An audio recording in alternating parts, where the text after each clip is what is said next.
sea, mirar alrededor de donde realmente estamos. Entonces, esa era la quinta viñeta. En la escuela me parece el tiempo en prólogos, porque sí tengo un textito que quería compartirles. Sexta viñeta, los procesos de evaluación. Voy a terminar con prólogos y abrimos para conversar, ¿no? No tengo mucha noción del tiempo tampoco. El quinto es sobre la evaluación, o sea, la evaluación a que estamos sometidos hoy en la vida universitaria, que es una evaluación francamente suicida para el pensamiento. ¿Por qué suicida? Sobre todo para el pensamiento de las humanidades, que se van a ver es casi prácticamente el único pensamiento posible, la única producción de saber posible, ¿no? Lo decíamos los otros días en la clase. ¿Por qué? Porque realmente el pensamiento de las ciencias duras necesita insumos que no tenemos. O sea, necesita de computadores, de algo se puede, pero es imposible competir con la producción de conocimiento de ciencias duras en las universidades, ¿no? Porque necesita de insumos laboratoriales, computadores, o sea, elementos que son precios astronómicos que realmente nuestras universidades no pueden adquirir para estar a la par. Y, por ejemplo, hay el sueño, ¿no? En mis compañeros en el departamento de antropología en que trabajé durante 25 años en la Universidad de Brasilia y que dejé por razones teóricas, políticas y éticas, salí del departamento, que es un departamento de excelencia, etc. La mayor parte de ellos hizo su doctorado en Harvard, ¿no? Entonces vuelven a Brasil con el sueño harvardiano, ¿no? Somos como Harvard. Otra conclusión de la dimensión material de la existencia, ¿no? Porque Harvard tiene ella sola un presupuesto posiblemente idéntico, posiblemente igual al presupuesto de toda la educación brasileña. ¿Cómo podríamos ser Harvard, ¿no? Es como decir que no existe lo material, que no existe el cuerpo en la vida, ¿no? Que no existen los insumos que estaba llamando indispensables para producir conocimiento, sobre todo en ciertas áreas. Pero en las humanidades no es así, y mucho menos hoy, con el cambio del acceso a la información. Hace 15 años, hace 20 años, teníamos un problema de la información, un problema, los eruditos, acá tenemos un erudito frente a nosotros, en clase, que ustedes saben mucho, era un problema acceder a esos libros, la bibliografía, quien tenía una biblioteca, ¿no? Era visto como, tenía en su casa la biblioteca, uno admiraba. En mi generación era un signo de prestigio y sobre todo de posibilidad del conocimiento enorme tener una biblioteca en tu casa, quien la tenía. Entonces, acceder a la información era un problema serio por carencia. Y nos encontramos 20, 15 años después, ni siquiera 20, con que el problema de la información continúa siendo un problema, pero de signo opuesto. Porque tenemos un exceso de información, un exceso de información, o sea, estamos asfixiados en información. Todos los días nos llegan, digamos, 20 mensajes de listas que nos cuentan todo lo que dijeron todas las personas en varias lenguas, y nos volvemos locos con la información que nos asfixia. O sea pero sigue siendo un problema, y ahí nos damos cuenta. La información sin un camino autoral, un camino que la digiere, administre y seleccione, es nada. Entonces, ha habido este cambio del tema de la información en nuestros países. Por lo tanto, las humanidades no podrían tener, porque el insumo de las humanidades es la lectura, es la información, que eso sí se democratizó en gran medida con Internet. No es necesariamente un laboratorio. Tenemos el campo de observación alrededor nuestro y tenemos la literatura accesible como nunca fue.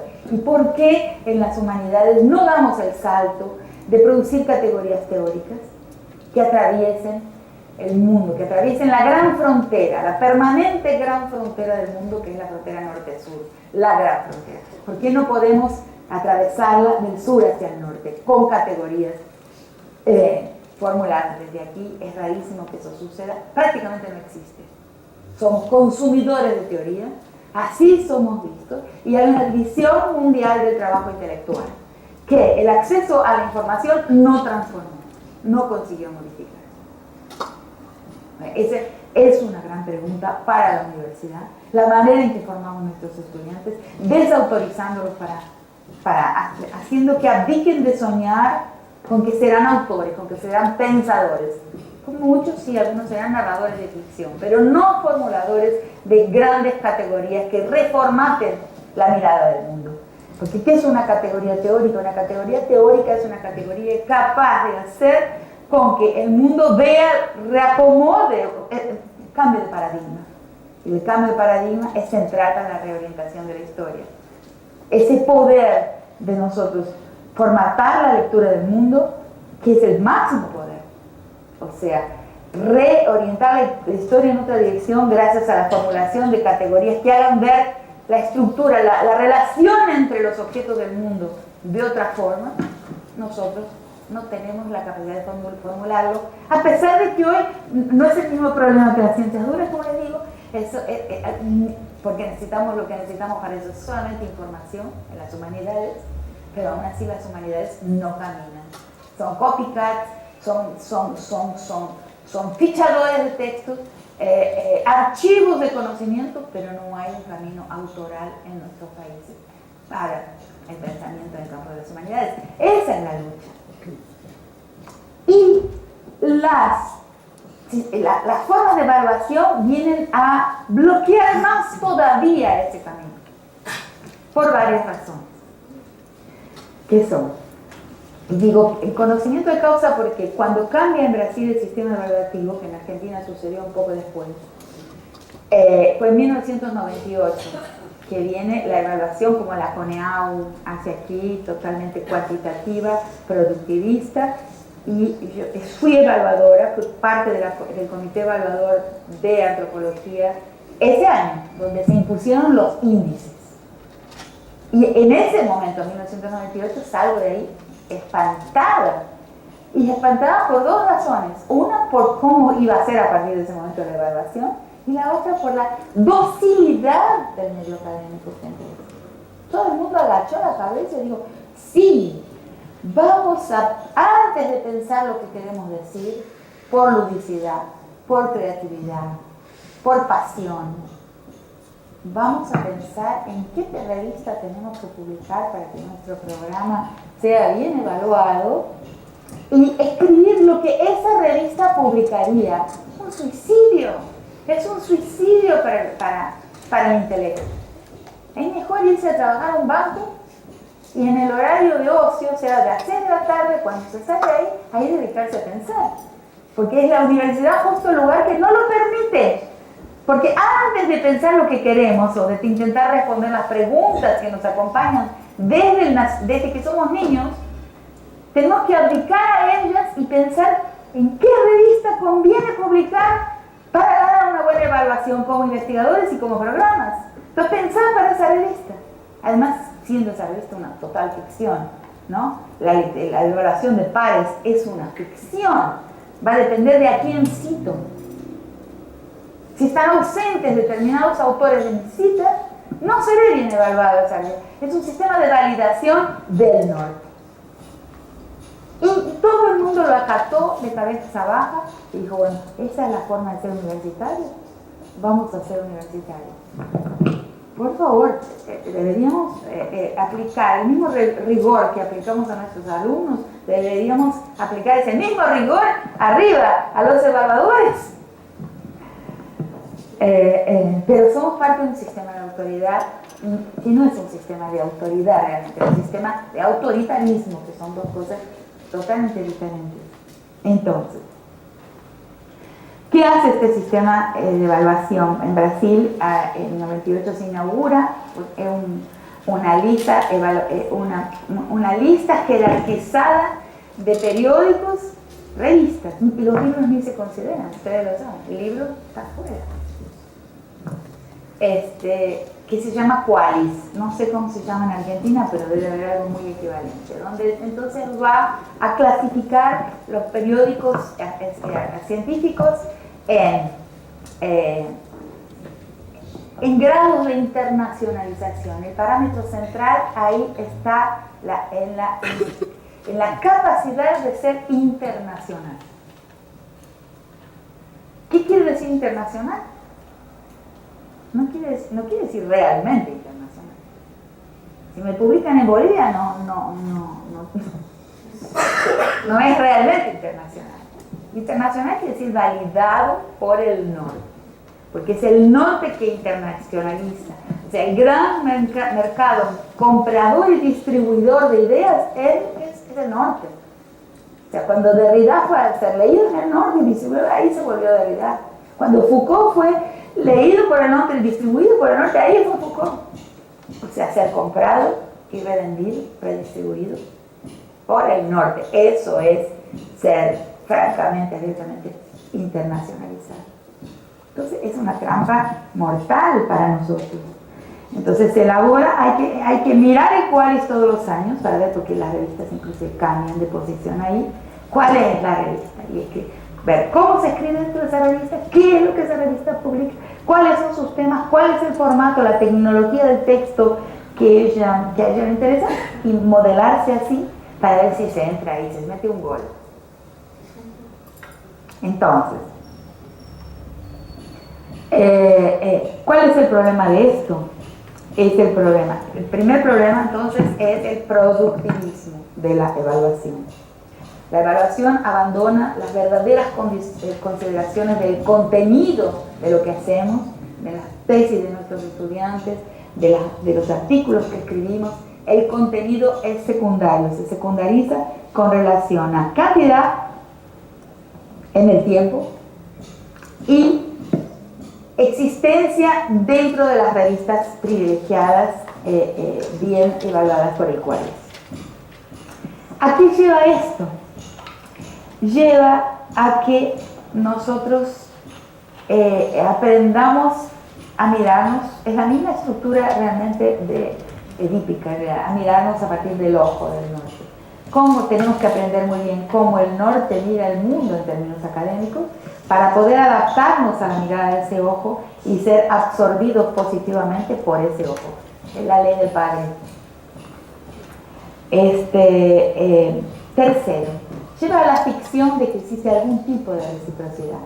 O sea, nos lleva a las citaciones de legitimación. O sea, sabemos que sabemos no, en realidad, porque es una fantasía. Pensamos que para estar allá, o para vivir en la ficción de esa Europa hiperreal, que es la universidad, usando la categoría de Dipesh Chakrabarty, ¿no? Esa hiperrealidad que es la universidad, una Europa hiperreal. Entramos en la universidad aunque estén los cables caídos, el cielo raso no totalmente renovado, la pintura esté vieja y tal, pero es una Europa hiperreal. Estamos en una falsa realidad, realidad europea, que en realidad no existe en ninguna parte, es la idea de la hiperrealidad, pero esta ficción que tenemos, esa fantasía de que estamos fuera de nuestra particularidad. Voy a hablar de esto en un minuto. Que estamos en un lugar de sujeto universal, ¿no? Esa posición de sujeto universal que tiene cara, que tiene rostro, como las feministas venimos diciendo hace mucho tiempo. Entonces, para estar en el lugar de quien es capaz de formular enunciados de valor universal, tenemos que estar en un lugar neutro, en un lugar que pensamos neutro. Pero ese lugar que pensamos neutro no es neutro, tiene cara, porque no pensamos solamente con la razón, pensamos también con la imaginación, ¿no? Entonces, ese lugar con la razón es un lugar neutro, en el cual se enuncian todas las verdades que tendrán valor, interés general y valor universal. Y por lo tanto, si tiene interés general y valor universal, no pueden ser formuladas, enunciadas por personas particulares, personas que habitan su particularidad folclorizada. O sea, la provincia, y eso es reproducido también a nivel nacional, metrópoli y provincia, ¿no? Todos los países nuestros lo viven. Entonces, el sujeto universal no vive en la provincia, vive en la metrópoli. Y por más que la provincia luche y haga todo su esfuerzo por transformarse en ese lugar de enunciación, que es la metrópoli, no lo va a conseguir. Porque la reserva de mercado, ¿no?, que pasa por la raza, que pasa por el género, no lo va a permitir. Ahí hay intereses de otro orden, hay intereses que son idénticos al interés de la reserva de mercado. Entonces, esa estructura no se cambia de forma voluntarista, por más que yo estudie, y que en el fondo de la última provincia exista la persona más erudita de la nación, esa persona no podrá formular verdades de validez universal. Es curioso este proceso, porque es una estructura que en realidad es colonial y que no la movemos fácilmente, a no ser que tengamos un buen espejo que nos diga, que nos muestre nuestra posición en el mundo. Y como dije, no es blanca y ni siquiera es masculina con eso, para los que son hombres, sino que es una estructura de parcialidad en un mundo binario, donde el binarismo de la modernidad es el de la existencia, de un lugar de enunciación universal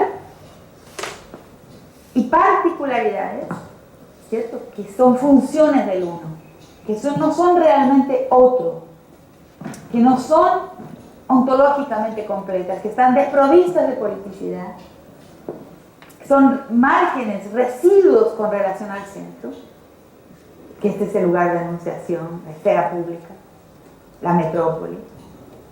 Esos otros parciales, las mujeres, LGBT, las diversidades sexuales, los negros, los indios, son voces particulares, solamente están destinadas a hablar sobre sí mismos. Sus verdades serán particulares, de interés particular.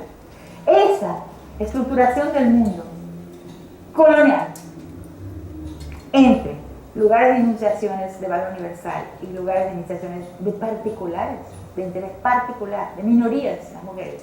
Absurdo. Las mujeres somos una minoría, ¿sí? Como enunciación lo somos, no numéricamente, pero sí como posición enunciadora, como posición de sujeto. Esa estructura es una estructura que nos perjudica y que no puede ser modificada a base de ilusión. Entonces, en la universidad nuestra es ese lugar de enunciación provincial, inclusive todas. Eso para Brasil es muy fuerte porque, por ejemplo, la USP, la Universidad de San Pablo, la Folia de San Pablo, que es el medio dominante de la prensa brasilera, son realmente los atravesadores de París, la factoría avanzada de París en el Brasil. Es como escriben periodismo, hacen comunicación y enseñan como si estuvieran en París, lo que es algo suicida, totalmente suicida para el pensamiento, porque nunca podrán producir un pensamiento interesante para donde ellos quieren interesar, que es París. Entonces eso disuelve completamente la posibilidad de la reciprocidad. Eso es lo que pasó con el libro, esa pequeña cosa que la verdad que es bárbaro, pero porque valida porque ¿para qué lo uso? Para decir que me escuchen, porque estoy validada. No debería tener que hacerlo, pero lo tenemos que hacer. La validación viene del ojo de la ley, que no está por aquí. Entonces, ¿cuál es la obra, mi pequeño ensayo, que elige esa colección para traducir, para prologar? Uno en el que hablo de esa verdad, de nuestra verdad. Y mientras no hablemos de nuestras verdades, no tendrá valor lo que digamos. Entonces, ¿qué pasa con la evaluación? Pasa para las humanidades ahora, para las otras ciencias tienen su drama quizás mayor todavía. Van a priorizar revistas, no libros. ¿Y cuál es la forma en que el pensamiento latinoamericano se ha expresado siempre de la mejor manera posible?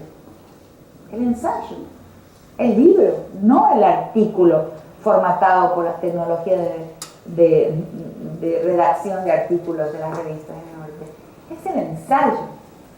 No es que el ensayo no es conveniente para las evaluaciones. Y vean todos los límites que son puestos hoy más que nunca, hoy más que en el pasado, para que podamos pensar de la manera en que hemos siempre pensado. Batín, que a vos te gusta, doctor Clati, no pensemos en conversación. La conversación no tiene valor productivo. ¿Cómo vas a evaluar las conversaciones? Y Batín fue gran pensador en conversación. Tanto que firmaba a veces con el nombre de autor de los que conversaban con él. No conviene. Hay que estar solo, hay que encerrarse y hay que escribir artículos, papers. Eso es, voy a terminar por aquí, eso es la muerte del pensamiento, es suicida. Y la ficción de la reciprocidad. Voy a citar a alguien del norte y voy a tener la ilusión de que hago parte de su mundo. No, como mucho, ese alguien del norte en situaciones raras, realmente excepcionales, usará y me citará, rarísimo, materias primas de conocimiento, datos que produje sobre mi propia realidad. En general esos datos son usados sin citar autorías de aquí. Y como mucho él le responderá un mensaje, ¿por qué? Porque lo que le conviene es su cálculo, o sea, la colocación de su proyecto está en traducirse a nuestras lenguas para luego conseguir recursos en sus fundaciones financiadoras. En eso sí, en ese circuito sí jugamos un papel si tenemos influencia editorial. Les digo porque lo he vivido, porque lo he, a lo largo de tantos años que estoy en la academia, he visto eso suceder de varias formas. O para copiarnos, puedo contar varios casos de copias o de intentativas, de intentos de apropiación de pensamientos nuestros. Entonces, ¿cómo se resuelve eso? Reconociendo las proporciones de nuestro mundo de producción de ideas, mirando con el ojo desnudo, mirándonos en el espejo de la reina mala, mirando las ausencias de nuestros textos, en nuestros registros, percibiendo cómo enseñamos que ser un buen alumno, que ser un buen estudiante, que ser un buen profesor, es alguien que consiga sintetizar, fichar correctamente las categorías del norte. Que es un proceso profundamente desautorizador para con nuestros estudiantes, que les dice y los desanima a identificarse con la idea de que serán ellos los productores de categorías. Entonces, el trabajo docente está totalmente comprometido por esa manera de enseñar. No es que no hay que saber el otro pensamiento, pero hay que saberlo como otro pensamiento. Y nos falta hacer nuestra tarea docente y autoral. Entonces, voy a dejar por aquí.